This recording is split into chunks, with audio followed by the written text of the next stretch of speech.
Terima kasih Anda masih di iNewsroom. Pemirsa, usai menjalani sumpah sebagai warga negara Indonesia, Kevin Dix memberikan pernyataan penuh semangat. Kevin Dix bertekad akan memberikan segenap darah, keringat, dan tangis demi membawa sepak bola Indonesia berprestasi.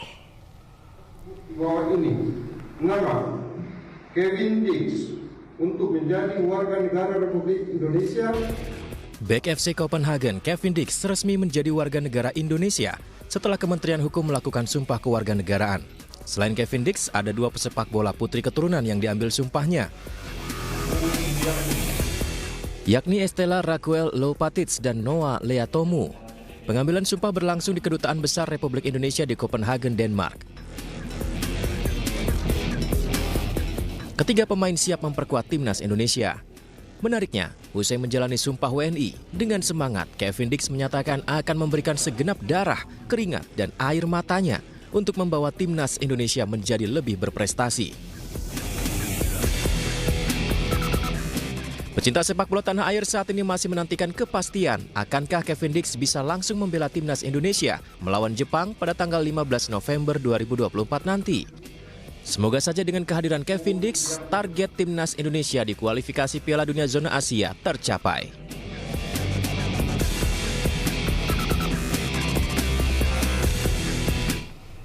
Dan pemirsa, Kevin Dix menceritakan kedekatannya dengan Indonesia kepada pesepak bola Yusa Nugraha.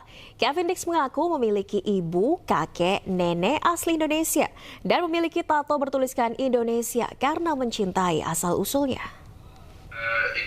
Ik heb bijvoorbeeld een test gedaan met mijn diëtist, waaruit blijkt dat ik eigenlijk zo dicht mogelijk bij mijn roots moet eten, Indonesisch. Dus veel kruiden, veel rijst, ja, dat soort dingen. Waardoor ik ook mijn lichaam pakt dat het best op. Dus dat geeft mij ook de meeste kracht en ja, de meeste kracht om een wedstrijd bijvoorbeeld te spelen. Oké. Dus veel, misschien kip, veel vlees. Ja, misschien minder vlees, maar ook kip en groentes en gewoon rijst met groenten. Gewoon eigenlijk nasi goreng, het makkelijkste. Is Indonesisch. Haar achternaam is Bakar Bessie. Mijn opa en oma die komen allebei uit Indonesië. Die zijn hier naar Nederland gekomen toen ze 5, 6 jaar oud. Dus met mijn opa en oma, of mijn opa vooral, die gaat jaarlijks terug naar Indonesië, naar Ambon, waar mijn opa vandaan komt. Mijn oma komt uit, als ik het goed zeg, Salut, maar ik weet niet zeker. Ik ben zelf ook al 2 keer in Indonesië geweest, alleen niet waar mijn familie zeg maar, vandaan komt.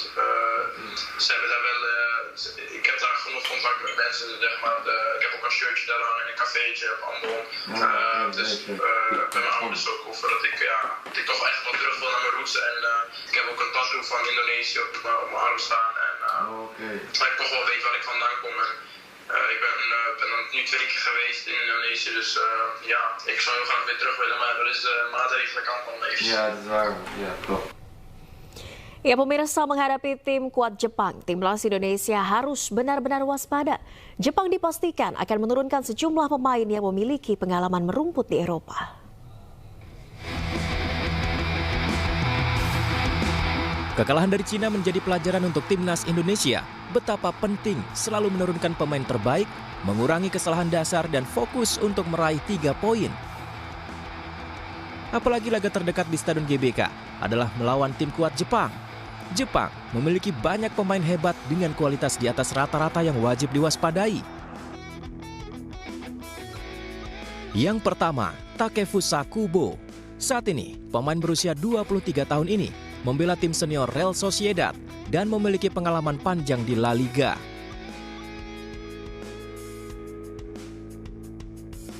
Ketajaman Kubo mencetak gol dan menguasai bola didapatkan karena pernah merumput bersama pemain-pemain top Eropa di Real Madrid dan klub lainnya di Spanyol. Kubo menjadi salah satu pemain paling berbahaya dari tim Jepang. Yang kedua, yang juga patut diwaspadai adalah penyerang Celtic Kyogo Furuhashi.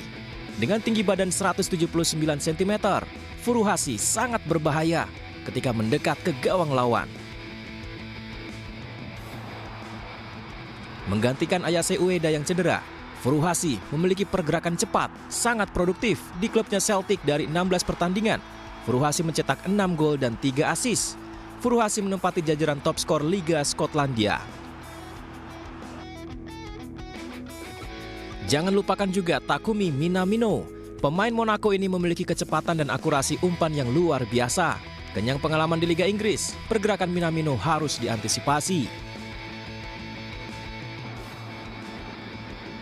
Namun tak ada yang tak mungkin di sepak bola.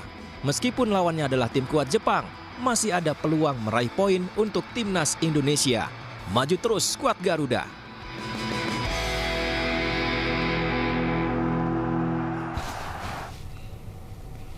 Ya pemirsa, bagaimana persiapan dan peluang timnas Indonesia melawan tim kuat Jepang pada 15 November mendatang? Kita akan membahasnya bersama sejumlah narasumber kami malam hari ini. Ada mantan pemain timnas Indonesia Budi Sudarsono dan pengamat sepak bola Roni Pangemanan. Saya sapa terlebih dahulu. Selamat malam Mas Budi. Bung Ropan, apa kabar? Malam Mbak, Alhamdulillah baik. Baik, saya ke Bung Ropan terlebih dahulu. Bung Ropan, bagaimana melihat peluang kita bisa mengalahkan Jepang yang merupakan tim kuat 15 November nanti? Baik.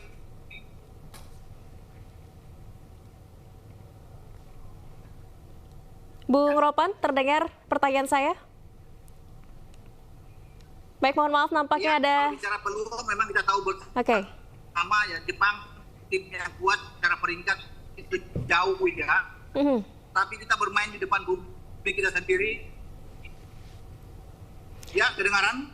Iya, ya. Bung Ropan, nampaknya ada gangguan audio. Ya, mungkin kita akan coba perbaiki terlebih dahulu. Saya ke Mas Budi terlebih dahulu. Mas Budi. Oke, ya. Ya, siap. Bung Ropan, kami perbaiki terlebih dahulu audionya. Mas Budi, bagaimana melihat peluang timnas Indonesia melawan Jepang 15 November nanti? Well, kalau menurut saya peluang sangat besar. Apalagi kita dapat memberikan mungkin baru ya, pemain baru. Kevin Dix mudah-mudahan bisa main kan, bisa main. Menurut saya karena posisi kita ada di kita main di kandang sendiri, menurut saya sangat peluangnya sangat besar banget gitu. Iya. Ya. Walaupun Jepang tahu sendiri kan, kekuatannya sudah merajai Asia, termasuk juga dia merambah ke dunia kan, langganan untuk Piala Dunia. Tapi dalam sepak bola tidak ada yang tidak mungkin gitu. Iya, dalam sepak bola tidak ada yang tidak mungkin. Dan Mas Budi melihat kekuatan pemain timnas kita sekarang, mampukah kita bisa mengalahkan Jepang dan apa yang masih bisa diperbaiki beberapa hari ke depan ini hingga 15 November?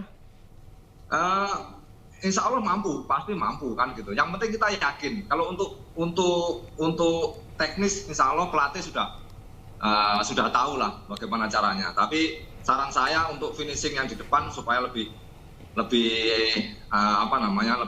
tajam lagi. Karena emang peluang-peluang kalau biasanya sedikit peluang harus dimaksimalkan. Karena ini pertandingan sangat krusial, sangat menurut saya sangat menentukan. Kalau ini menang untuk melangkah babak selanjutnya untuk main ke Piala Dunia sangat terbuka sekali. Iya, ada kekurangan di lini depan, di lini penyerang, Mas Budi, Anda melihatnya? Ya, kalau penyerang kan memang kita tahu sendiri kan, 3-4 tahun ke belakang ini kan penyerang kita kan memang susah pilihannya, maksudnya pilihannya memang agak susah. Tapi menurut saya menurut saya kemampuannya juga ada sebenarnya. Semakin progresnya, apalagi yang striker striker kita ini progresnya agak lumayan bagus lah. Yeah. Dari pertama kali gabung sampai sekarang juga sudah menciptakan gol kan gitu. Ini menurut saya sangat bagus banget. Ya, ada peluang Kevin Dix yang baru dinaturalisasi bisa bergabung paling cepat 15 November nanti di laga melawan Jepang. Ini bisa menjawab kebutuhan kita akan di lini striker, Mas Budi? Nah, itulah yang saya bilang, suntikan buat timnas kita, apalagi pemain yang punya pengalaman yang sangat luar biasa. Menurut saya ini bagus banget. Oke, baik. Bung Ropan sudah bisa bergabung bersama kami. Bung Ropan? Ya, apakah kedengaran suara saya? Baik, sudah terdengar. Bung Ropan, bagaimana melihat peluang Indonesia melawan Jepang yang merupakan tim yang nampaknya sulit untuk dikalahkan? Ya, kalau bicara peluang memang secara peringkat memang kita jauh ya. Kita banyak bermain di Eropa, ya bermain di ada 19 pemain main di Eropa, tapi kita bisa memanfaatkan dengan bermain di kandang sendiri, ya, dengan dukungan supporter. Tentunya kita harus lebih hati-hati lebih sabar melawan mereka, jangan terpancing bermain terbuka. Kita bermain lebih banyak menunggu, kemudian melakukan counter attack, itu suatu hal yang paling bagus yang harus diterapkan oleh Jai Ises dan kawan-kawan menghadapi Jepang. Iya, Bung Ropan, ada kemungkinan Kevin Dix bisa bergabung paling cepat di laga lawan Jepang 15 November nanti. Anda melihat ini mungkin? Lagi diupayakan ya. Kemarin saya berbicara dengan Pak Erik bilang lagi diusahakan untuk masuk. Ya, semoga kita doakan bersama dia bisa tersedia.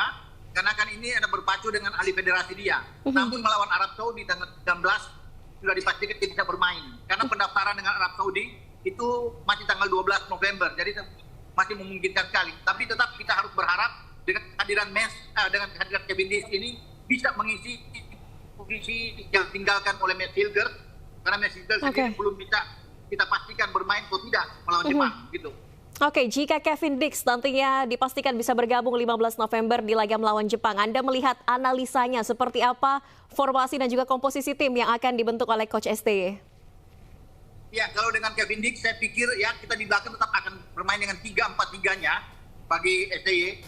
Ya, dengan Kevin Dix, kemudian Jai Ises, dan juga mungkin dengan Rizky Ridho yang akan bermain. Entah dia akan mainkan dengan Jordi, saya tidak tahu, atau dengan Justin Hagner, tapi Kevin Dix kalau tersedia, pasti dia akan dimainkan lebih awal oleh Sintayong dalam komposisi 3-4-3.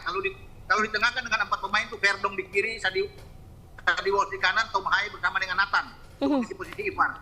Saya pikir itu yang ada di tengah. Di depan ada Ragnar dan Eliano. Mungkin begitu Pak, kalau bisa melihat dengan Oke, Mas Budi, prediksi Anda bagaimana? Sama dengan Bung Rovan, nantinya kira-kira bagaimana ini formasinya kalau Kevin Dix jadi bergabung di laga lawan Jepang? Ya mungkin seperti itu. Ya mungkin formasinya aja. Kalau formasinya yang sekarang yang dipakai untuk biasanya yang Coach Sintayong pakai itu kan dia pakai 3-5-1-1 lah gitu. Yeah. Biasanya pakai itu. Dia pakai tiga back di belakang. Biasanya gitu dia pakai 2 sayap lah istilahnya begitu. Jadi pakai apa namanya gelandang bertahan 2. Biasanya yang dipakai Coach Sintayong seperti itu. Ya mudah-mudahan yang penting benar kata Bung Ropan, kita jangan terpancing untuk main terbuka sama Jepang, karena Jepang punya pengalaman yang sangat luar biasa. Gitu. Oke, Mas Budi, Bung Rovan, kita masih akan melanjutkan perbincangan bagaimana persiapan dan juga potensi timnas untuk bisa merebut poin di laga 15 November nanti. Tapi kita jeda terlebih dahulu, dan pemirsa tetaplah di iNewsroom. Ya, masih bergabung bersama kami mantan pemain timnas Indonesia Budi Sudarsono dan pengamat sepak bola Roni Pangemanan. Saya kembali ke Mas Budi. Mas Budi melihat ini ada sejumlah nama-nama yang tidak bisa bergabung di laga melawan Jepang nanti. Apakah ini akan menjadi kekurangan nanti dari timnas kita? Sebenarnya kalau kekurangan ya pasti ada ya, karena mereka adalah apalagi Ilges ya, ya baru bergabung dan kemarin main juga menurut saya sangat bagus banget, cocok gitu. Yeah. Tapi ini harus kita jangan terpaku dengan itu kan gitu. Kita ada pemain-pemain yang lain. Memang yang di belakang juga masih banyak stoknya kan. Ada Jordi Amat dan sebagainya kan itu. Di kanan kiri pun juga kita juga masih ada. Jadi kita harus memaksimalkan yang ada. Karena memang mau bagaimanapun kita harus tetap siap gitu, apalagi kita main di kandang sendiri ini yang sangat luar biasa, karena kita dibantu dengan supporter yang sangat luar biasa. Supporter Indonesia itu menurut saya pengaruhnya nggak begitu besar lah menurut saya. Oke, pasti masih akan ada pemain yang bisa menggantikan kekuatan yang berkurang ini, begitu ya, Mas Budi. Ya, Mas Budi, ini juga ada yang menjadi catatan dari laga terakhir kita kalah 1-2 melawan China. Ada supporter timnas yang merasa karena Coach STY nampaknya terlalu mengutak-atik formasi dan juga strategi. Anda merasa ini sama seperti pandangan para supporter timnas? Kalau saya beda lah. Jadi kita kan juga tahu kan situasinya seperti apa. Yang tahu situasinya di lapangan itu kan pelatih. Oke. Pemain pun harus selalu siap. Kita mau main atau enggak itu kita harus siap kan gitu. Jadi situasinya kan kita nggak tahu. Mungkin ada yang cedera atau bagaimana kan kita nggak tahu seperti itu. Atau strategi dari pelatih itu kan emang dia yang punya gitu kan gitu. Jadi kalau menurut saya tetap kita dukung aja bagaimanapun. Kalau kalah sama Cina emang kita targetnya emang kita harus menang sama Cina, karena kan kemarin kan dia peringkat yang terbawah kan kemarin. Tapi ya itu nggak usah jadi soal. Kita harus bangkit. Kita lihat pertandingan yang akan datang. Itu. Oke, Bung Opan, tanggapannya Bung Opan, apakah ada kekecewaan dengan kemarin ada strategi yang berubah dari Coach ST yang ini kemudian menjadi kekurangan kita melawan China? Ya, kalau melihat dari pertandingan melawan Bahrain, itu ada 4 perubahan di saat kita menghadapi Cina. Ini yang sangat disesalkan. Tidak boleh, kita harus membawa the winning team dari Bahrain itu untuk bermain lawan Cina, karena target kita kan harus menang. Kemudian ada perubahan, dengan 4 perubahan itu yang membuat kita memang agak tidak stabil ya. Itu yang dikeluhkan juga oleh Jai Ices. Sebagai pemain belakang, dia memang kalau ada 1 perubahan, Jai bilang ini masih oke. Tapi dengan 4 perubahan yang terjadi, sulit. Calvin Verdong bisa ditarik ke dalam, kemudian Sain Patina mau bermain di kiri, Asnawi bermain di kanan, dan ada Witan dari depan. Itu yang perubahan-perubahan yang dikeluhkan. Kalau dia mempertahankan apa yang kita dapatkan draw melawan Bahrain, itu saya pikir akan sangat bagus. Paling tidak kita tidak kalah melawan Cina. Tapi oke lah, kita lupakan itu, sudah terjadi. Sekarang fokus kita menghadapi Jepang dan Arab Saudi. Kita tidak boleh kalah, mumpung bermain di kandang sendiri. Ini kita yang harus bisa memanfaatkan. Terlepas secara peringkat mereka ada di atas kita, tetapi kita juga punya kualitas pemain yang berbeda dengan ketika Jepang mengalahkan kita 3-1 di Asia di Qatar. Dengan yang ada saat ini, ada 5-6 pemain baru yang tidak bermain di Qatar melawan Jepang, yang saat ini akan kita mainkan di Senayan. Jadi itu menjadi kekuatan kita di saat akan menghadapi mereka. Begitu. Oke, kalau dari Bung Opan ada kekecewaan dengan pertandingan terakhir. Tanggapan Anda ataupun prediksi Anda, Bung Ropan, ini kita bisa meraih skor berapa? Apakah bisa meraih full point nanti 15 November? Begini ya, kalau kita realistis saja, draw itu sudah paling bagus buat kita. Ya, kalau menang itu luar biasa. Tetapi kan ini Jepang yang kita lawan. Jadi saya menganggap bahwa draw itu bagus. Sambil kita berpikir melawan Arab Saudi yang mungkin kita bisa mendapatkan 3 poin. Jadi kalau bilang prediksi, saya lebih enak kalau imbang. Lebih bagus buat kita lah, gitu. Oke, lebih baik kalau imbang ya. Oke, saya ke Mas Budi. Mungkin bisa dari pengalaman Anda sebagai pemain timnas, seperti apa atmosfer bermain di kandang sendiri dan juga bagaimana ini bisa menjadi keunggulan kita untuk mentalitas para pemain? Menurut saya ini sangat luar biasa karena buat motivasi kita sebagai pemain ya, apalagi kita main di kandang, terus yang penting jangan beban, yang penting jangan beban lah. Terus kita juga jangan over confident juga lah.